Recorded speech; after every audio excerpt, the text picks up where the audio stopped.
Bon après-midi à tous. Donc, on s'est dispatché entre les deux sessions. Donc ici, nous allons commencer la session plutôt orientée métier. On va essayer de rentrer un peu plus dans le détail que par rapport à ce qu'on a pu aborder ce matin avec nos clients et nos intervenants de ce matin.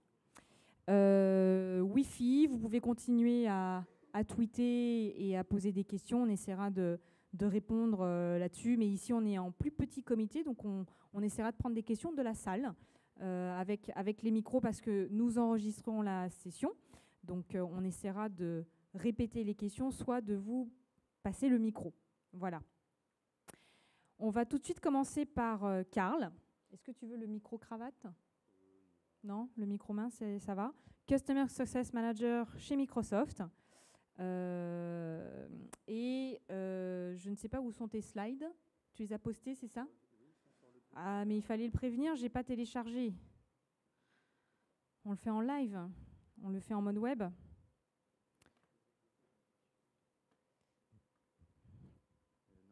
Non, dans le groupe. Pardon. Donc c'est forcément là. 2 secondes.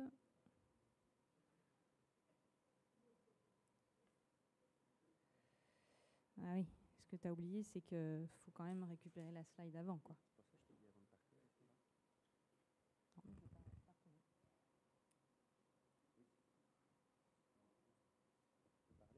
Bah oui, tu peux pas. Tu peux te présenter. Non, il faut appuyer sur le bouton. Voilà. Ça fonctionne, ouais. Non, mais on montre comment on trouve des documents. Ah non, les gens ne voient pas. Non. On peut voir comment trouver rapidement. Oui, mais ça, j'ai pas le droit de le montrer, tu vois. Ça. Voilà. Faut que tu le télécharges. Non, mais j'ai pas le droit de montrer ça parce que c'est ce qui arrive dans plusieurs semaines. Tu sais, l'intégration. Du teasing. On aurait fait du Wikileaks unofficiel. Donc bonjour à tous. Bienvenue à la session qu'on a voulu nommer Getting Success, qui va donc être orientée très concret et très client. Donc on fait du réseau social. N'hésitez pas à vous rapprocher si vous voulez qu'on soit tous là pour qu'on puisse se poser des questions devant. C'est un mot que j'aime bien. Je vis depuis de nombreuses années dans les pays anglo-saxons où ce mot est beaucoup plus utilisé qu'en France. Et j'aime bien ce côté un petit peu positif de ce mot-là, où en France, en étant à l'étranger, souvent on peut prendre un petit peu de recul et voir qu'on a tendance à voir le verre à moitié vide. Et en fait, c'est pas si compliqué que ça d'essayer de trouver du succès dans tout ce qu'on fait au quotidien et de partir sur plutôt du positif. Donc on va voir en fait ce qui nous amène vers le succès d'un projet RSE. Donc comme Nayang le disait dans l'introduction, donc il y a des ressources chez Microsoft et notamment sur la partie sociale. Donc on appelle des Customer Success Managers. C'est donc des ressources qui sont... Merci. C'est donc des ressources comme moi-même. On n'est pas si nombreux que ça, on est une 50aine dans le monde entier. Et donc on accompagne nos clients ou certains de nos clients dans leurs projets pour les aider à être sûrs qu'ils vont vers le bon chemin, qu'ils se concentrent vers la valeur qu'ils souhaitent avoir par rapport à leur projet. Donc quasiment toutes les personnes qui étaient sur cette scène ce matin, j'ai eu des conversations avec elles par rapport à leur projet. Je vous présenterai... Est-ce que ça fonctionne ? Non.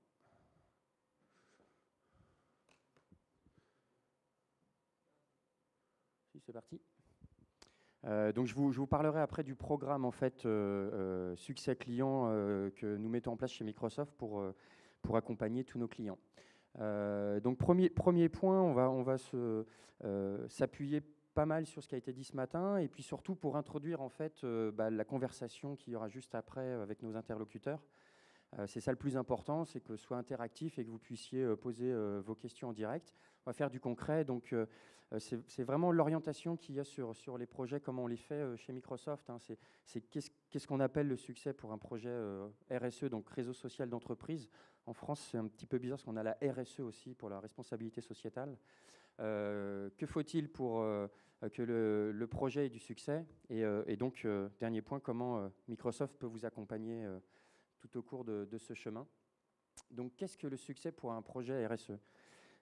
Donc, tout d'abord, je pense que ça a été bien montré ce matin, il faut bien comprendre qu'un projet RSE, c'est un projet de transformation, ce sont des gens qui parlent les uns avec les autres, et que la partie vraiment technique, intégration, on l'a vu sur tous les projets, et on va rentrer dans le détail ce soir, cet après-midi, c'est surtout du métier qui se parlent entre eux, qui veulent se transformer.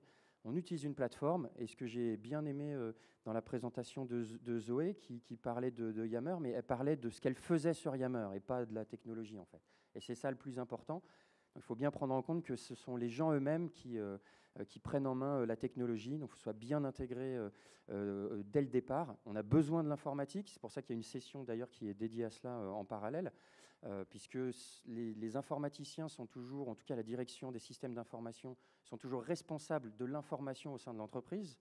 Et ce qui est compliqué en ce moment, c'est qu'on a l'impression qu'on peut perdre un petit peu pied avec cette information qui part en dehors de l'entreprise sur des réseaux privés qu'on dit sécurisés, qu'on appelle donc le cloud, hein, c'est-à-dire des serveurs qui sont hébergés chez les éditeurs. Mais ce n'est pas parce que cette information peut sortir, même si elle est toujours sécurisée, qu'il ne faut pas qu'elle soit intégrée dans tout le process interne, parce que l'information est là pour toute l'entreprise. Donc c'est clé, mais ça ne représente que 20% du projet au total. Il faut que j'appuie. Ouais, ça marche. Le deuxième point, donc, ça peut paraître comme ça un peu compliqué quand on se dit je veux un RSE, par quel bout on commence, comment ça fonctionne. On a plein de bonnes idées là, et on en aura d'autres encore cet après-midi. Il y a quand même une méthodologie, ou en tout cas un process à suivre. Alors c'est là un petit peu la difficulté qu'on va pouvoir, sur laquelle on va pouvoir se concentrer cet après-midi. Il y a une méthodologie, vous voyez, il y a des chiffres, ça commence à 1, ça finit à 5. Mais souvent, j'ai la question de beaucoup de clients, par où on commence? Et en fait, il n'y a pas la meilleure façon de commencer. C'est votre meilleure façon de commencer, puisqu'un projet RSE est lié à la culture de l'entreprise. Donc en fait, il faut bien connaître la culture de l'entreprise pour savoir par quel bout le prendre. Et on a eu des exemples ce matin et on va creuser cet après-midi. Je pense que chaque client qui était là aujourd'hui commence le projet d'une façon différente, soit dans un département différent ou pour des besoins différents. Par contre, il y a un moment où il y a des points clés sur lesquels il faut passer. Autrement, le risque, ce n'est pas forcément de ne pas y arriver, il y a ce risque-là, mais surtout, ça ralentit ou qu'on n'ait pas le succès escompté. Donc le point très très important, c'est d'avoir une vision. C'est quelque chose qui n'est pas si évident. Normalement, dans toutes vos entreprises, votre direction générale met une stratégie en place, et donc il y a une vision où l'entreprise doit être dans l'année qui vient, dans les 3 ans qui viennent. Et d'ailleurs, là, c'est en petite astuce, hein, souvent quand on peut atteindre de ce genre de réunion en interne, et si on peut challenger un petit peu, moi, je n'ai pas eu beaucoup de retours qui me disent dans 3 ans, je ne vois pas de réseau social d'entreprise installé. Alors c'est marrant parce qu'on a des freins maintenant et qu'il faudrait le faire maintenant pour être sûr qu'on l'a dans 3 ans, mais il n'y a pas de responsables d'entreprise qui disent je ne vois pas un réseau social d'entreprise dans les 3 ans ou 3 à 5 ans qui viennent.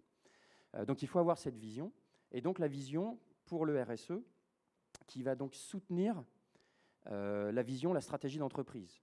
On met un plan d'action, et comment le RSE va s'intégrer dans ce plan d'action et va faciliter en fait la vision de l'entreprise. Donc ça c'est clé. On peut faire des workshops, c'est pas simple.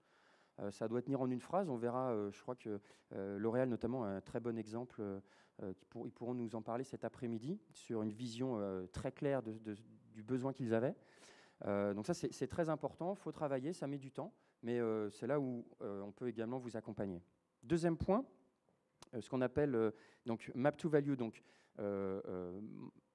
se concentrer sur la valeur. Donc c'est là où on a parlé déjà ce matin de use case, donc de besoins métiers. C'est ça le plus important. Zoé à l'INSEAD a très bien montré qu'il y a d'autres groupes qui peuvent amener en fait de l'adoption et du monde sur le réseau. Mais il y a un moment où on doit rendre des comptes et on est là pour travailler. Donc il faut se concentrer sur comment on apporte de la valeur. Donc là, c'est vraiment identifier les besoins métiers. Donc comme on dit en anglais, les use cases, et voir se concentrer sur la valeur. Avoir des quick wins, un projet qui est transverse, qui touche le plus de monde possible, qui apporte de la valeur le plus rapidement à l'entreprise. C'est comme ça qu'on commence déjà à se dire, tiens, c'est là où je commence mon projet, c'est là où je dois m'orienter. Vous avez tous des projets importants dans vos organisations. Et les premiers qui sont importants sont les quick wins où vous avez le soutien de votre hiérarchie. Le troisième point, donc, work social. Ce point-là, en fait, c'est prendre le plan d'action que vous avez mis en place, donc les besoins, les use cases, comment les définir.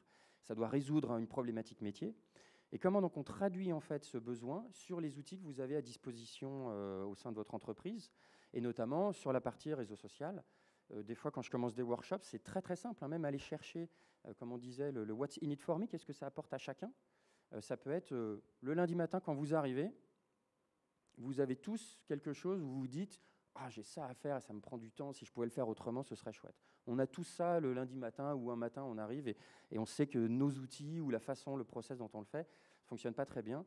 Donc là, c'est traduire en fait le besoin identifié en se disant « Tiens, si je le fais sur une plateforme sociale telle que Yammer, qu'est-ce que ça pourrait donner ?»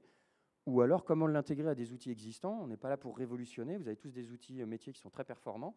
Souvent, ce qui manque, c'est le petit côté social. J'aime bien la quote de l'un de nos directeurs aux États-Unis qui explique simplement le social par la phrase suivante, hein, un document n'est pas social, par définition. Nous, êtres humains, nous communiquons, nous partageons, c'est ça être social. C'est poser une question, avoir une réponse.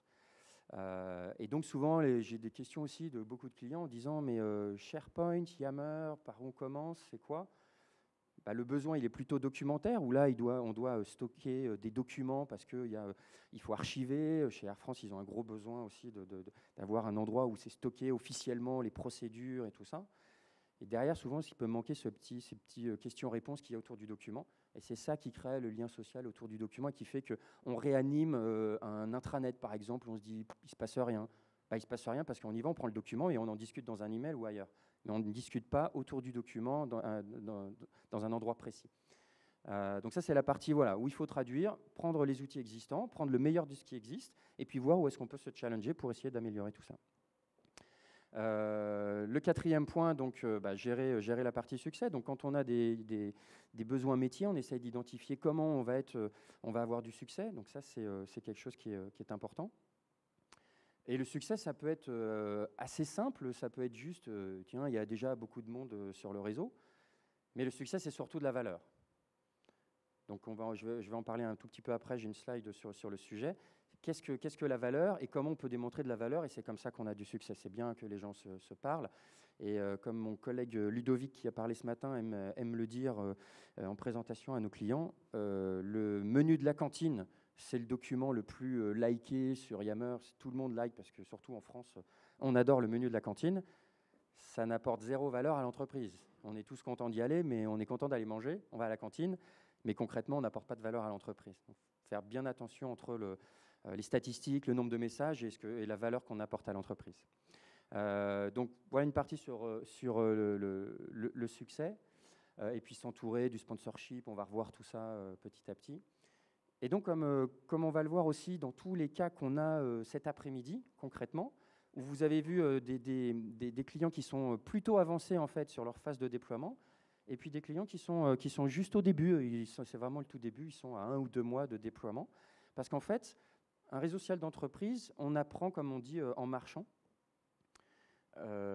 C'est petit à petit qu'on voit en fait les bénéfices et on n'a pas peur de se tromper. Pareil, on est humain, on partage des informations. On n'a pas peur de se tromper, d'apprendre. Donc il n'y a pas besoin de savoir à l'avance. C'est là où c'est beaucoup plus métier et moins informatique, de savoir à l'avance où on va. C'est aussi comme ça qu'on développe le produit chez Yammer, et puis qu'il y a des mises à jour qui sont régulières comme ça, 3 fois par semaine. Ça fait un peu peur. Mais en fait, on change des tout petites choses qui sont presque invisibles, ce qui fait que sur la durée, en fait, on n'a pas besoin d'avoir un gros programme d'upgrade d'une nouvelle version qui a mis beaucoup de mois à être mise en place. Et il faut reformer tout le monde. Les gens, en fait, sont formés automatiquement avec ce petit changement. Ils prennent l'habitude du nouveau bouton qui a été installé. Donc, on évalue, on voit le succès par rapport à la valeur. On essaye de le démontrer à sa hiérarchie. On ajuste s'il y a un petit souci. Et puis on reprend. Et surtout, on laisse les autres copier ce qu'on a déjà fait et on partage. En fait, il faut appuyer 2 fois. Donc là, je vous ai pris des exemples un peu concrets pour vous expliquer ce qu'on entend par valeur. Et j'ai ça assez souvent, ce qui est normal d'ailleurs. Dans les premiers meetings de préparation sur où on veut aller, où j'ai les premières prises ou des remontées de besoins, et souvent on veut réduire le nombre d'emails, on veut un canal de communication pour la direction, on veut partager de l'information plus rapidement, un endroit où on peut communiquer en cas de crise, vous faites tous du projet, les projets souvent ils s'étirent, ça prend du temps. Un client sur des projets SAP, ça prend beaucoup de ressources, beaucoup de temps. Dès qu'il y a ça glisse sur quelques jours, quelques semaines, des fois quelques mois, ça coûte très cher. On veut que les projets soient réduits. Mais ça, c'est plus un bénéfice quelque part. Ce serait bien de l'avoir. Mais concrètement, ça apporte quelle valeur? Et c'est là où il faut se challenger un petit peu quand on définit les besoins métiers. Donc sur la réduction d'emails, par exemple, si on prend un cas vente, d'accord, c'est bien de réduire les emails, mais qu'est-ce qu'on en fait de ce temps? Après, il y a de tout. Il y a je pars plus tôt à la maison parce que comme ça, j'ai moins de travail, ou j'utilise ce temps qui me reste pour faire autre chose. Je passe plus de temps avec les clients pour essayer de leur démontrer ce que j'essaye de leur vendre, ou alors j'appelle plus de clients. Et c'est ça que votre hiérarchie va acheter aussi quand vous allez démontrer la valeur d'un RSE. Ils vont se dire, OK, maintenant, on met le process en place, et maintenant, les gens vont pouvoir passer plus de temps pour apporter encore plus de valeur à l'entreprise. Réduire les emails, par définition, c'est pas le plus important. La communication, c'est pareil, c'est bien d'avoir un canal de communication. Je le vois surtout avec les directions de la com. On verra Carolina cet après-midi, je suis sûr qu'elle aura des astuces à nous partager chez L'Oréal. Mais souvent, c'est du top-down. Je veux envoyer. La question que j'ai souvent, c'est comment je fais pour être sûr que les 60 000 personnes de mon entreprise ont lu le message? Et donc ma réponse à cela, elle est est-ce que c'est le plus important de savoir s'ils l'ont lu? De toute façon, vous n'aurez jamais la preuve. Imaginons même qu'on utilise des fonctionnalités sociales, comme sur Yammer, on peut cliquer sur like. Au 60e like du message, vous êtes sûr, tout le monde l'a vu. Est-ce que le message a été vraiment lu? Est-ce que le message a été entendu? Est-ce que le message a été compris? Et est-ce qu'on change nos habitudes suite à ce message? Si on passe un message, c'est pour changer quelque chose. Donc c'est là, en fait, où petit à petit, on transforme la façon dont on communique pour changer le top-down, mais faire plutôt comme en stratégie marketing. Vous savez, il y a du push marketing pour pousser le produit vers les clients. Et il y a aussi du pull marketing où on fait de la publicité peut-être à la télévision pour les attirer dans les magasins ou vers la marque. Là, c'est un peu pareil en fait, le changement au niveau de la communication, que ce soit la com interne, mais que ce soit pour les managers, pour tout le monde. On attire un peu plus le client et les utilisateurs en fait pour s'engager en fait. Donc la question, ce serait plutôt, on va changer ce process. Est-ce que vous pensez que c'est bien pour les attirer? Est-ce que ça vous apporte de la valeur? On travaille chez Microsoft ici, tout le monde utilise très très bien Outlook, on reçoit beaucoup de newsletters et ils ont beaucoup de règles, mes collègues ici, qui dit toutes les newsletters, elles vont dans un répertoire, elles ne sont jamais lues. Parce que ça apporte aucune valeur sur le terrain au final. Donc voilà des exemples vraiment concrets sur le partage d'informations, sur la communication de crise et sur le project management. Donc pareil, les trois piliers. Tu me dis si je suis long, Naï. Les trois piliers. C'est pareil. Par où commencer? Comme je vous disais au début, on ne sait pas trop, sa culture d'entreprise. Il y a un besoin, donc je vous ai donné des idées de quick wins, par où commencer. Ça, c'est pour vraiment vous aider, les trois piliers qui sont les plus importants d'entreprise, où on voit la transformation, qui sont donc la collaboration, avoir plus d'engagement et innover. Donc ça, c'est vraiment clé. Vous avez tous des projets, vous avez une idée de besoin du RSE. Ces trois piliers sont vraiment là pour vous aider à savoir qu'est-ce qui est le plus important pour votre organisation. Je reviens à ce que je vous disais au début. Il n'y a pas une façon de lancer un réseau social d'entreprise, c'est votre façon. Par contre, il y a des piliers importants à suivre et des besoins. Donc c'est comme ça que vous allez pouvoir savoir vers où vous concentrer. Le besoin en fait de votre organisation, que ce soit pour toute l'organisation ou pour votre projet que vous avez au sein de votre département, c'est moi je veux que ça collabore beaucoup plus. Et donc on essaye de se concentrer sur les besoins pour que les gens partagent plus et comment on fait. C'est comme ça qu'on commence à réfléchir, voir les besoins métiers, et on en revient à la méthodologie que je vous ai présentée avant. Quel est le plan d'action, comment on traduit ça sur des outils sociaux et comment on met ça en place petit à petit. Avoir plus d'engagement. J'aime beaucoup l'exemple de Zoé, on faisait ça chez Yammer tout au début, c'est-à-dire que les gens, avant même de rejoindre l'entreprise, ils savent déjà ce qu'ils ont à faire. Donc ça arrive pour les étudiants de l'INSEAD, comme Zoé nous l'a dit, ou ça arrive aussi chez certains de nos clients, et on faisait ça chez Yammer, Ludovic d'ailleurs, qui était là ce matin, il a pu nous parler avant qu'il rejoigne l'entreprise. En fait, on l'a invité sur ce réseau et on a pu discuter. Il n'était pas dans l'entreprise encore. Et là, ça, pour le onboarding et pour déjà engager les gens qui soient prêts, ils arrivent, ils ont déjà beaucoup d'informations. C'est un exemple. Il y a plein d'exemples comment engager les gens sur le réseau, mais c'est un exemple. Et puis le dernier point, c'est ce qui a été présenté ce matin, hein, c'est comment innover en fait, hein, comment se réinventer au quotidien sans que ce soit trop difficile, mais en changeant les process, en ayant des idées, et surtout en fait donner assez de marge pour avoir la place de réfléchir. Comme l'a très bien dit Ludovic, une entreprise, c'est pas l'anarchie et puis c'est certainement pas une démocratie. Donc c'est pas un endroit où on peut dire tout ce qu'on veut, mais il peut y avoir un petit peu plus de marge. Je vais vous redonner un autre exemple. Grande conférence cet été, donc pour nous en interne. Forcément, mes collègues, nous on travaille exclusivement sur Yammer, mais s'ils étaient bloqués, ils n'auraient pas eu cette idée. Donc la plupart de nos responsables sont partis à cette grande conférence aux États-Unis. Et puis, parce que nous, on n'était pas dans ce programme-là, on est resté dans nos bureaux à Londres. Un petit peu de frustration en interne, tout le monde y va, nous, on n'y va pas. Et en fait, l'esprit rebelle des gens qui ont un peu de liberté chez nous, hein, ils se sont dit, on va faire une contre-conférence. Ils se sont mis entre eux, ils ont créé un groupe et ils se sont dit... OK, ils y vont et nous aussi on veut avoir quelque chose. Donc ils ont fait un petit brainstorming, ils ont listé en fait les idées qu'ils voulaient avoir, ce sur quoi ils voulaient travailler. Donc il y avait presentation skills, donc présenter, il y avait le traitement d'objections, enfin des sujets très concrets métiers. Et puis ils ont essayé de chercher des gens un peu plus seniors, un peu execs qui pouvaient leur faire ça ou soit le faire eux-mêmes. Donc il y a eu 2 sessions, moi je les ai accompagnés pour les aider en fait à comprendre ce que c'est des objections, comment les traiter, comment accompagner nos clients. Et puis il y en a où ils ont été eux-mêmes chercher sur Wikipédia des informations pour s'auto-former. Et ils étaient très très fiers et très très contents de ce qu'ils avaient fait, ils avaient eu de la formation. Et au final je pense que la formation qu'ils ont eue pendant 2 jours, où ils se sont organisés eux-mêmes, a eu plus de valeur peut-être que ce qui a été délivré en fait aux États-Unis à nos collègues, où c'était plus pour consommer. Là, ils ont créé le contenu eux-mêmes, c'était eux qui voulaient l'avoir, et ils écoutaient bien toutes les réponses. Donc c'est juste un petit peu de liberté en fait pendant l'été, où ils ont pu partager, puis se dire on s'organise nous-mêmes, et la fierté en rentrant de dire à tout le monde, nous aussi on a fait notre formation en interne.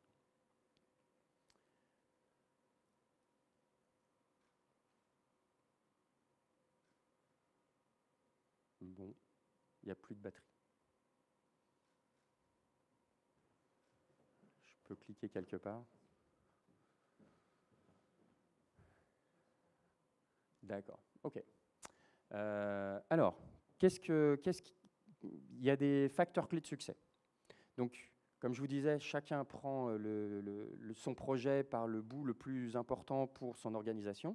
Par contre, il y a des points clés, comme j'ai dit avant. Une méthodologie, 3 piliers qui sont importants, qui peuvent vous aider.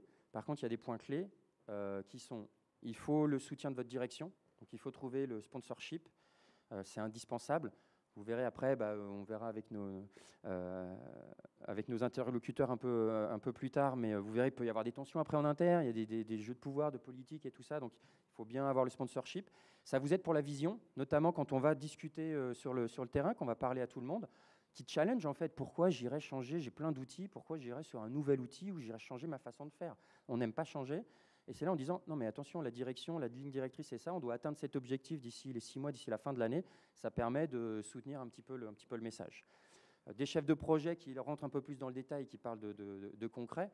Donc là, on aura plein d'exemples comme ça cet après-midi. Responsable métier, pareil. Donc le lien entre l'informatique et le métier. Et puis, il faut commencer à penser donc, à des nouveaux rôles. Pas besoin de savoir le faire à l'avance. On a des formations. Mais avoir donc des relais, donc du community management et des champions. Des champions, c'est des gens qui ont compris, hein, qui ont eu leur aha moment, qui ont eu le what's in it for me, et qui vont en fait faire votre travail à votre place, en fait, qui vont partager le savoir et qui vont être contents de dire aux autres ce qui se passe. C'est ça aussi le social. On ne travaille plus tout seul. Sur le projet SAP dont je vous parlais qu'on a chez un client, au début, c'était bon, je peux créer un groupe Yammer, d'accord, et je vais essayer de leur expliquer tout comment s'organiser. Je fais non, il faut créer le groupe projet en leur disant je vous invite dans ce groupe-là, vous savez les objectifs qu'il y a à faire pour ce projet SAP, organisez-vous, revenez vers moi quand vous avez trouvé la même organisation. C'est comme ça que vous commencez à engager les gens déjà un petit peu sur le réseau. Ils se sentent responsables. Ils s'imprègnent. L'idée vient d'eux. Quand l'idée vient de nous, c'est eux qui vont décider. Donc, on est tout de suite beaucoup plus motivé. Donc c'est là où il faut avoir des champions qui repoussent et qui vous poussez des messages, mais ils vont le faire pour vous petit à petit parce qu'ils ont compris. Et on en parlait un petit peu ce matin, mais à chaque fois, les gens qui résistent le plus au début, c'est les plus grands supporters que vous pouvez avoir. Je crois que Olivier Primo a donné un exemple chez L'Oréal. Donc ça, ce sont vraiment des rôles clés. Community management, il faut mettre le pied à l'étrier. On aura des exemples, je pense. Marlène, tu nous diras quelques exemples cet après-midi, ce que ça veut dire community management. Et on aura Sylvain aussi de L'Oréal qui va nous donner des exemples cet après-midi. Ça fonctionne. Alors, pour résumer un petit peu, ce qui est clé, une vision qui doit être claire. Il n'y a pas besoin d'avoir une vision pour partir. On peut partir tout de suite et la vision peut venir petit à petit. Et la vision, elle est à tous les niveaux. Elle peut être pour un RSE au niveau groupe. Là, c'est plus compliqué. Les projets ils partent souvent un petit peu plus petits. Et à un moment, c'est bien de l'avoir. Mais ça peut être la vision par rapport à une direction. La direction doit produire X ou doit communiquer d'une autre manière. Et ça peut être sur un département. Le département doit être plus efficace pour s'organiser. Et voilà la vision. Mais c'est très important pour que les gens s'imprègnent en disant pourquoi je dois changer. Et ils ont un objectif. Sponsorship, on en a parlé. Ça, c'est clé aussi pour avoir le soutien en interne. Donc, la meilleure façon de délivrer, j'en parlais encore au moment du repas, hein, c'est de démontrer très rapidement de la valeur, comment les gens fonctionnent sur le réseau, comment faire la curation de ce qui se passe. Il y en aura des exemples cet après-midi, j'en connais chez L'Oréal notamment, qui fonctionnent très très bien, pour justifier en fait l'utilisation de la plateforme. Community management, vous verrez pareil, tout ce que vous créez, il ne faut pas que ce soit perdu. On a vu ce matin, il y a des questions, Cécile l'a bien dit, où en fait, elle reçoit 120 emails pour la même question. On a répondu à une question et petit à petit, on crée le knowledge management, la base de connaissances. Il y a des notes, il y a des outils, on peut mettre un document Word, Excel, dans Yammer si besoin. Et on peut pointer les gens petit à petit, c'est déjà répondu, c'est là. Et petit à petit, je crois que ça a été dit ce matin, les gens se répondent entre eux. Donc vous n'avez même plus besoin de donner l'information. Donc ça, c'est sur la partie community management. Et donc l'intégration clé dans vos systèmes d'information, c'est plus facile quand vous pouvez gérer vos utilisateurs dans votre Active Directory, et puis quand il y a un single sign-on, il y a un seul mot de passe pour toutes les applications.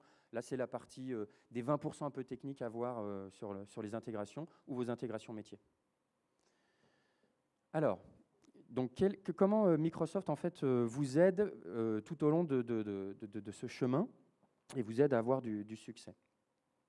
Donc on a mis en place un programme qui s'appelle le Customer Success Programme, qui vous permet d'avoir accès en fait à tous mes collègues, donc à toute la communauté de CSM dans le monde entier. Donc on en a vraiment sur tous les continents, donc à différents horaires, qui parlent différentes langues. Et donc on a une plateforme qu'on va vous présenter après, qui s'appelle le Yammer Customer Network, qui est donc un réseau externe où on invite tous nos clients payants à rejoindre la communauté, où les gens se parlent entre eux et se partagent les bonnes pratiques. Donc c'est par ce biais-là que vous pourrez avoir accès au Customer Success, donc tous mes collègues qui sont disponibles. Donc on rappelle la méthodologie que j'ai présentée avant, rentrant dans le détail sur des use cases. Là, c'était juste une slide que je vous ai présentée, mais il y a plein de formations qui peuvent être disponibles sur le réseau. Et puis pareil, se concentrer sur les besoins métiers. Il y a des groupes qui se créent sur le réseau par rapport à des lignes métiers. Tourisme, on pourra en parler avec Hubert. Sur les écoles aussi, au niveau universitaire, au niveau des écoles. Donc on a besoin de vous et de plus de monde pour partager encore plus de bonnes pratiques.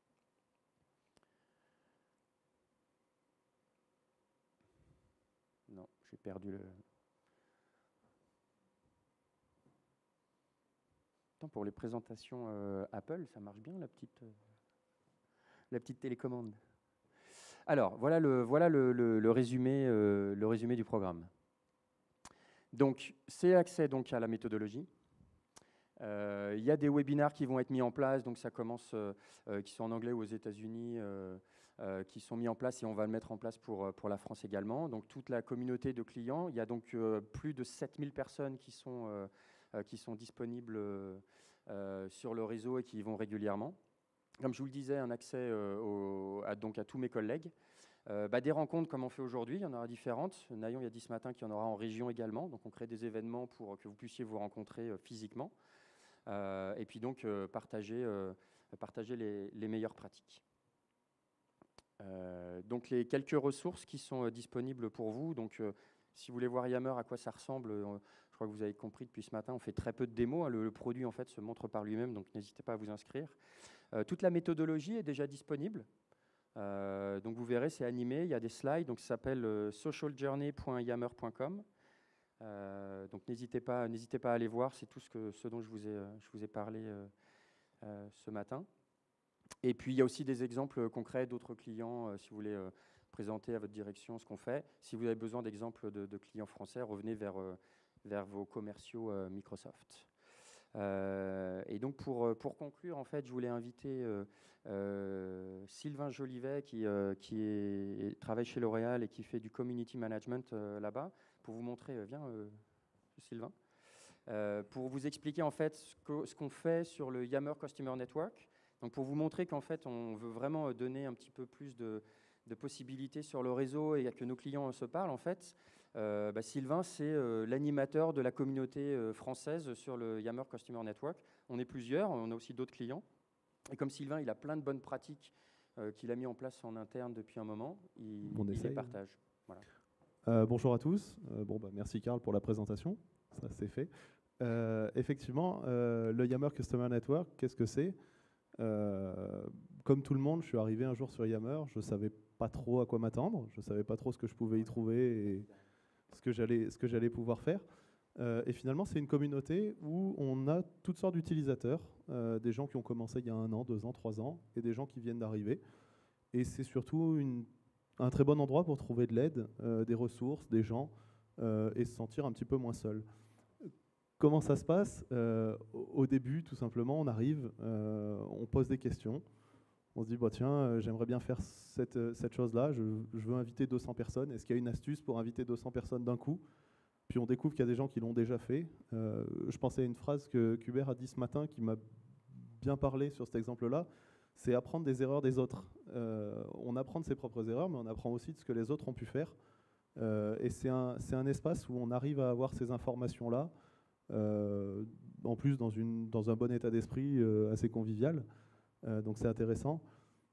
Donc au début on arrive, on pose des questions et puis on se rend compte au bout d'un moment que finalement on sait faire plein de choses parce qu'au quotidien on doit le gérer et que finalement il y a des gens qui arrivent aussi derrière nous et qu'on peut leur rendre service de cette manière-là.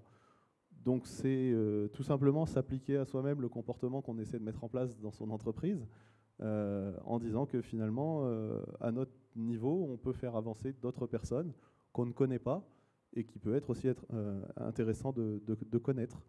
Donc, ouais, le YCN, c'est un endroit où on peut discuter, où on peut poser des questions. Et voilà, donc il y a un espace en français pour les clients français, mais il est ouvert au reste du monde. Hein.